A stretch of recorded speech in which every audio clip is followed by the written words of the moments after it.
கடந்த 21/5/2026 அன்று இரவு சுமார் 8:30 மணி அளவில் கோவை மாவட்ட சூலூர் காவல் நிலைய எல்லைக்குட்பட்ட பள்ளப்பாளையம் பாரதிபுரம் அருணகிரிநாதர் வீட்டில் வெளியே விளையாடிக் கொண்டிருந்த 10 வயது சிறுமி மாலை சுமார் 5 மணி அளவில் காணாமல் போனதாக காவல் அவசர உதவி எண் 100 மூலம் தகவல் கிடைக்கப்பெற்றது.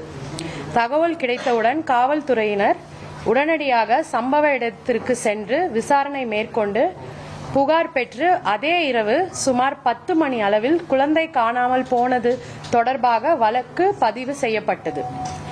இதனைத் தொடர்ந்து கருமத்தம்பட்டி உட்கோட்ட துணை காவல் கண்காணிப்பாளர் மேற்பார்வையில் 5 தனிப்படைகள் அமைக்கப்பட்டு காணாமல் போன சிறுமியை தேடும் பணி தீவிரப்படுத்தப்பட்டது. விசாரணையின் போது சிசிடிவி காட்சிகள் மற்றும் தொழில்நுட்ப ஆதாரங்கள் ஆய்வு செய்யப்பட்டதில் நாகப்பட்டினத்தை சேர்ந்த கார்த்தி வயது 33, தகப்பன் பெயர் காசிநாதன். இவர் சிறுமியின் குடும்பத்திற்கு பழக்கமான அண்டை வீட்டில் வசிப்பவர். இவர் சிறுமியை அழைத்து சென்றதை உறுதி செய்யப்பட்டது. இதனைத் தொடர்ந்து கண்ணம்பாளையம் பகுதியில் உள்ள மரியா ரோஸ் கார்டன் அடுக்குமாடி குடியிருப்பில் முதல் மாடியில் பதுங்கி இருந்த குற்றவாளி கார்த்தியை காவல்துறையினர் சுற்றி வளைத்தனர். அப்போது காவல்துறையினரிடமிருந்து தப்பிக்க முயன்ற அவர் மேல் மாடியில் இருந்து குதித்ததில் அவருக்கு வலது கை மற்றும் வலது காலில் முறிவு ஏற்பட்டது. பின்னர் அவர் கைது செய்யப்பட்டார். விசாரணையில் குற்றவாளி கார்த்தி சிறுமியை ஆசை வார்த்தை கூறி ஏமாற்றி அழைத்து சென்று பாலியல் வன்கொடுமை செய்து பின்னர் கண்ணம்பாளையம் குளம் அருகில் உள்ள தென்னந்தோட்டத்தில் கொலை செய்ததை ஒப்புக்கொண்டார். மேலும் நடைபெற்ற விசாரணையில் பாரதிபுரம் பள்ளப்பாளையத்தை சேர்ந்த மோகன் வயது 30, தகப்பன் பெயர் ராமசாமி என்பவர் முக்கிய குற்றவாளிக்கு உறுதுணையாக இருந்தது தெரிய வந்தது. இதனை அடுத்து அவர் கைது செய்யப்பட்டு நீதிமன்ற காவலுக்கு அனுப்பப்பட்டார். கைது செய்யப்பட்ட கார்த்தி தற்போது கோவை அரசு மருத்துவக் கல்லூரி மருத்துவமனையில் சிகிச்சை பெற்று வருகிறார். இவ்வழக்கு சிறுமி மீதான பாலியல் வன்கொடுமை தொடர்புடையது என்பதால் வழக்கில் போக்சோ சட்டப்பிரிவுகளின் கீழ் அவர்கள் மீது கடுமையான நடவடிக்கை எடுக்கப்படும். முதல் தகவல் கிடைத்தவுடன் காவல்துறையினர் மேற்கொண்ட துரிதமான நடவடிக்கை மற்றும் காவல்துறையினர் தயார் நிலை காரணமாக 24 மணி நேரத்திற்குள் வழக்கு கண்டறியப்பட்டு வழக்கின் குற்றவாளிகள் கைது செய்யப்பட்டுள்ளனர். மேலும் பாதிக்கப்பட்ட குடும்பத்திற்கு விரைவாக அரசின் தரப்பு நிவாரண உதவி தொகை கிடைக்க எல்லா நடவடிக்கைகளும் மேற்கொள்ளப்பட்டு வருகின்றது.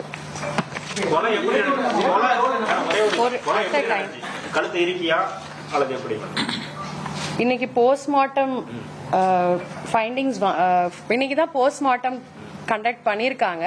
ஸோ போஸ்ட்மார்ட்டமோட ரிப்போர்ட் வந்த பிறகுதான் அது ஊர்ஜித செய்யப்படும். யாராவது ஒருத்தர்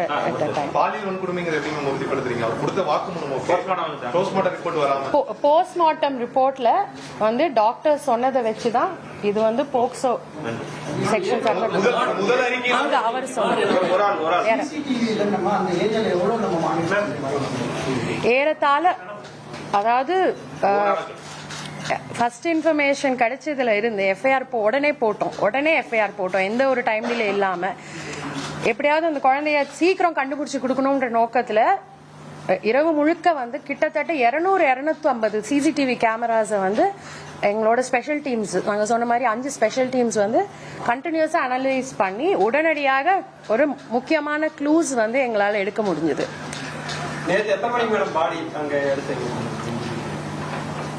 நேத்திக்கு சுமார் ஒரு 6 மணி, ஈவினிங் 6 மணி அளவுல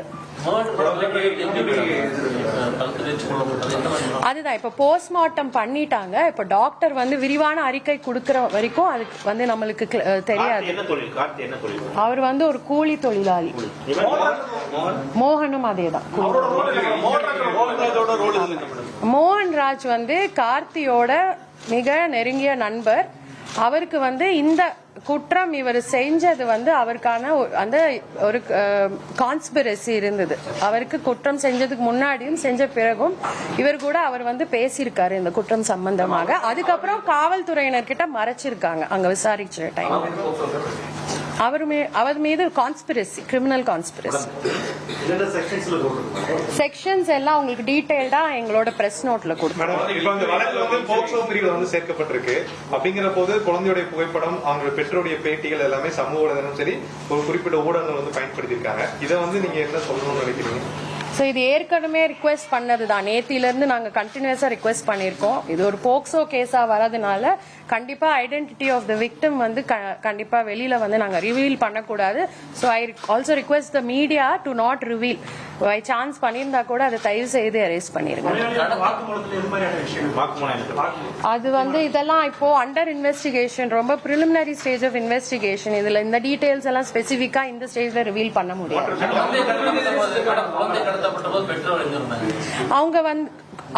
அவரு அந்த குழந்தையோட அப்பா வந்து வேலைக்கு போயிருந்தாரு. குழந்தையோட அம்மா வீட்லயே தான் இருந்தாங்க. குழந்தை வாசல்ல விளையாடிக்கிட்டு இருந்தாங்க. இல்ல சும்மா கூப்பிட்டுட்டு பேசிட்டு, ஏற்கனவே பக்கத்து வீடுன்றனால அவங்க வந்து ஒரு பழக்கத்துல தான் கூட போயிருக்காங்க.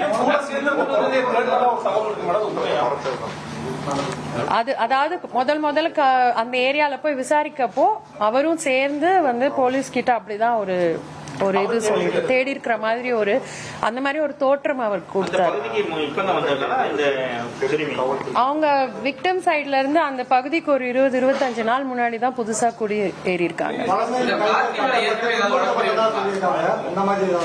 அப்படிலாம் எதுவும் இல்லைங்க. இப்போ இது எதுவுமே இந்த ஸ்டேஜ்ல சொல்ல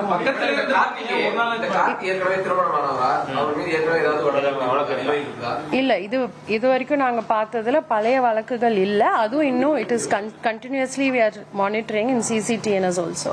அவர் ஏற்கனவே திருமணமாகி அவர் பிரிஞ்சிருக்காரு. வேற ஒன் லாஸ்ட் क्वेश्चन. யாராவது வந்து சாயந்தரம் எடுத்ததா சொன்னாங்க. ஆனா அவங்க பெற்றோருக்கு வந்து 10 மணிக்கு வந்து முதல் தகவல் கொடுக்கும்போது குழந்தை இறந்து சொல்லப்படுது. அதே போல வந்துட்டு மீண்டும் ஒரு 10 நிமிஷம் கழிச்சு போன் பண்ணி குழந்தை நல்லா இருக்கு, 1 மணி நேரத்துல கொண்டு வரதா. இல்ல அப்படிலாம் எதுவும் இல்லைங்க. அவங்க ரிலேஷன் சொல்லிருக்காங்க. இல்ல அப்படிலாம் எதுவும் கிடையாதுங்க. அது தவறா பரப்பிருக்காங்க. அப்படிலாம் எதுவும் இல்ல. நம்ம வந்து இது ஒரு நாள் கூட கிடையாதுங்க.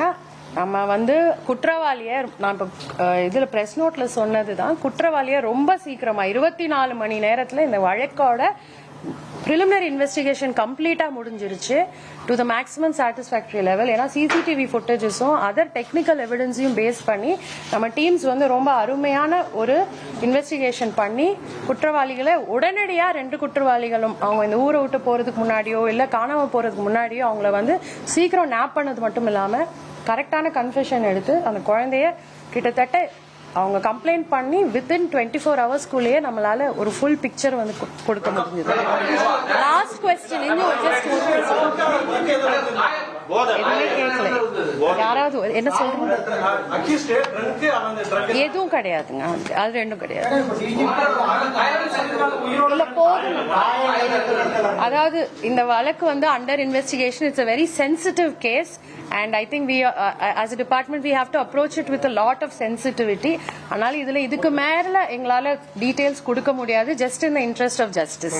Thank you so much. குற்றப்பத்திரிகை எவ்வளவு நாள்ல தாக்கல் பண்ண முடியும்? ஏன்னா வாக்குமூலம் வந்து கொடுத்திருக்காரு. அப்படிங்கறபோது குற்றப்பத்திரிகை எவ்வளவு வேகமா காவல்துறை வந்து எவ்வளவு துரிதமா பண்ண முடியுமோ, எப்படி அக்யூஸ்ட் 24 மணி நேரத்துல புடிச்சோமோ அதுக்கு அந்த அளவுக்கு துரிதமா குற்றப்பத்திரிகையும் தாக்கல் செஞ்சு ஸ்பீடி ட்ரையல் என்ஷோர் பண்ணி கண்டிப்பா இந்த விக்டிம்கான டியூ ஜஸ்டிஸ வந்து தமிழக காவல்துறை என்ஷோர் போதுங்க. நம்ம we have to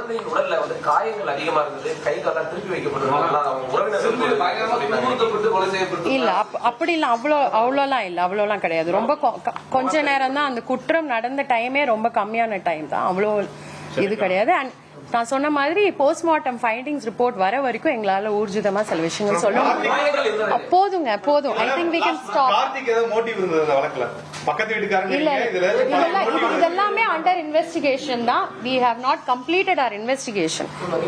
it is only 1 day old case. இன்னும் we have not completed. Mohanraj மீதான வழக்கு வந்து பெயிலபிளா நான் பெயிலபிளா எது மோகன்ராஜ் மீதான வழக்கு எல்லாமே நான் பெயிலபிள், எல்லாம் ரிமாண்ட் பண்ணியாச்சு. Okay that's it. இப்போ அடுத்து இங்கிலீஷ்ல கேட்டாங்க. இல்ல ப்ளீஸ் நோ அருண்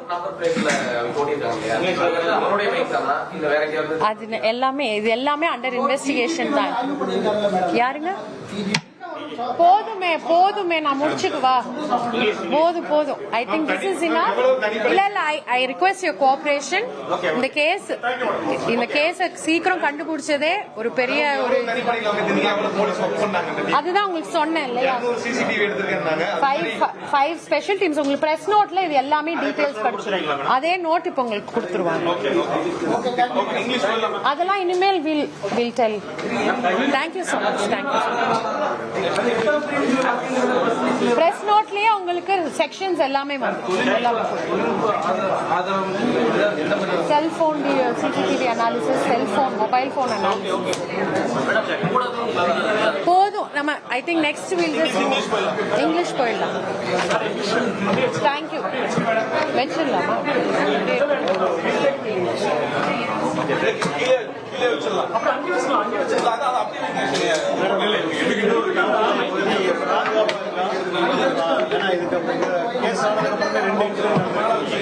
சில கட்சியில் ஒரு லேடி இன்சிடென்ட் இன்னைக்கு காலையில் ஒரு பெண் அப்படியா?